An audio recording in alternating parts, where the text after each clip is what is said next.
की मी जाणार. मी कुठे जाणार? मी जाणार मातोश्रीवर आणि जाब विचारणार उद्धव ठाकरेंना.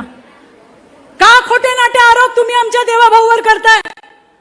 मला माहित नाही, कुठून तरी देवाभाऊंना कळलं. ते म्हणले या जरा. मी गेले. कुठे चालले उद्या? म्हटलं देवाभाऊ मी चालले मातोश्रीवर. कशाला चालल्या? म्हटलं जाब विचारायला चालले मुख्यमंत्र्यांना. मुख्यमंत्री राहतात ना तिकडे, त्यांच्या घरी जाऊन जाब विचारते. मैत्रिणींनो, फार मोठी गोष्ट आहे बरं. काय म्हणले मला? म्हणले चित्राताई तुमचा राग कोणावर आहे? मी म्हटलं मुख्यमंत्र्यांवर. अहो मग त्यांच्या घरी का जाताय? मुख्यमंत्री एकटे नाही राहत तिथे, त्यांचा परिवार राहतो आणि त्यांच्या परिवाराला आपल्याला त्रास नाही द्यायचा. अरे कुठला नेता बोलेल असं?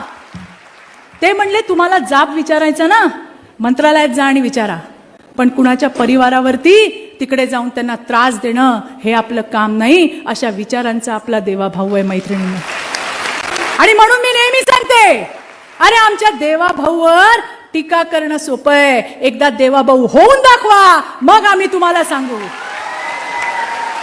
अरे काय नाही सहन केलं? काय नाही सहन केलं? त्याच्या जातीवर तुम्ही बोललात, त्याच्या शरीरावर तुम्ही बोललात, तुम्ही आमच्या देवाभाऊच्या परिवारावर बोललात.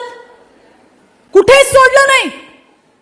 पण देवाभाऊनी आपला संयम त्या ठिकाणी अजिबात सोडला नाही. ते महाराष्ट्राच्या जनतेसाठी काम करत राहिले. हे आपले देवाभाऊ आहेत.